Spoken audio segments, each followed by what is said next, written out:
जय श्री कृष्ण। राधे राधे।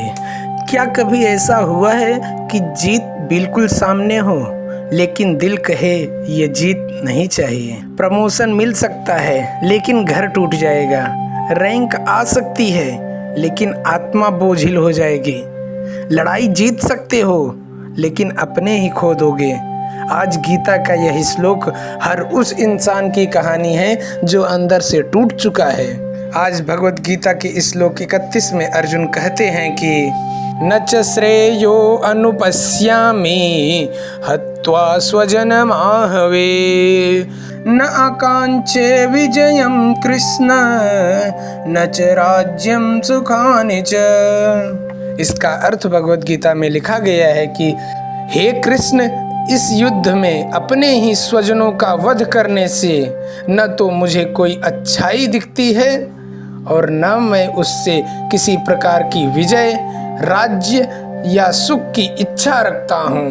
भगवत गीता में तात्पर्य में यह लिखा गया है कि यह जाने बिना कि मनुष्य का स्वार्थ विष्णु में है और सारे बुद्ध जीव शारीरिक संबंधियों के प्रति यह सोचकर आकर्षित होते हैं कि वे ऐसी परिस्थितियों में प्रसन्न रहेंगे। ऐसी देहात्म बुद्धि के कारण वे भौतिक सुख के कारण को भी भूल जाते हैं। अर्जुन तो क्षत्रिय का नैतिक धर्म भी भूल गया था। बताओ, अर्जुन तो क्षत्रिय का नैतिक धर्म भी भूल गया था। कहा जाता है कि दो प्रकार के मनुष्य परम शक्तिशाली तथा जाज्वल्यमान्य सूर्यमंडल में प्रवेश करने के योग्य होते हैं। केवल दो ही प्रकार के, और ये वो हैं जो एक तो क्षत्रिय जो कृष्ण की आज्ञा से युद्ध में मरता है तथा दूसरा सन्यासी जो आध्यात्मिक अनुशीलन में लगा रहता है। अर्जुन अपने शत्रुओं को भी मारने से विमुख हो रहा है। अपने संबंधियों की तो बात छोड़ दो, वह सोचता है कि स्वजनों को मारने से उसे जीवन में सुख नहीं मिल सकेगा, अतः वह लड़ने के लिए इच्छुक नहीं है। जिस प्रकार की भूख न लगने पर कोई भोजन बनाने को तैयार नहीं होता, उसने तो वन जाने का निश्चय कर लिया है, वहां वह एकांत में निराशापूर्ण जीवन काट सके।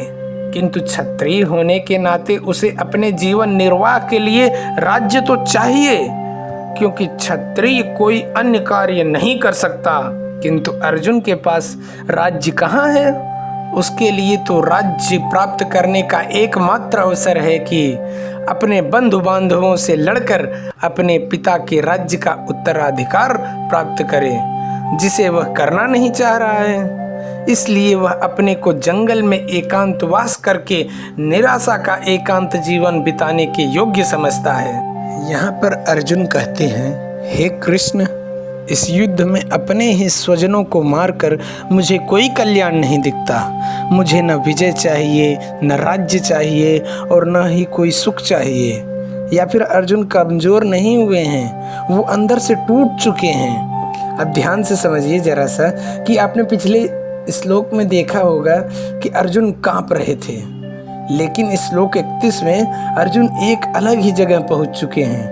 अब वो कह रहे हैं कि अगर जीत की कीमत अपने ही लोगों का खून है तो ऐसी जीत बेकार है। अगर आप रियल लाइफ कनेक्शन से देखेंगे तो आज के समय अर्जुन कौन है, ये अगर आप देखेंगे तो हर वो बेटा है जो पैसा कमा सकता है लेकिन माँ बाप को अकेला छोड़कर नहीं कमा सकता।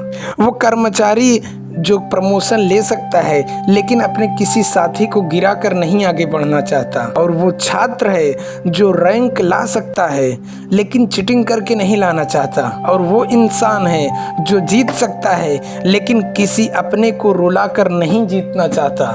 आज बहुत से लोग कहते हैं सब कुछ मिल रहा है फिर भी अच्छा नहीं लग रहा। क्योंकि तुम्हें अच्छा इसलिए नहीं लग रहा है क्योंकि आपकी आत्मा खिलाफ है। जीत और शांति में देखेंगे तो अर्जुन को राज्य मिल सकता था, इतिहास में नाम लिखा जा सकता था, लेकिन वो जानते थे बिना शांति की जीत सिर्फ एक खाली सिंहासन है। आप सोचिए, अगर एक रात को चैन की नींद ना आए तो जीत किस काम की?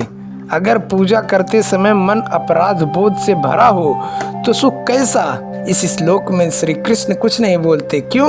क्योंकि जब इंसान इस स्तर के दर्द पर होता है तो उसे उपदेश नहीं समझ चाहिए, और गीता का सारा ज्ञान यहीं से शुरू होता है। अगर आज आपको भी कोई जीत अच्छी नहीं लग रही है, अगर आपको लग रहा है सब सही होकर भी कुछ गलत है, तो याद रखिए आप गलत नहीं हैं, आप अर्जुन की अवस्था में हैं, और जहाँ अर्जुन है वहीं से गीता शुरू होती है। जय श्री कृष्ण। अगर यह वीडियो आपको दिल तक पहुँचा हो तो इसे शेयर कीजिए, क्योंकि आज बहुत से अर्जुन अपने कृष्ण की तलाश में हैं। जय श्री कृष्ण। राधे राधे।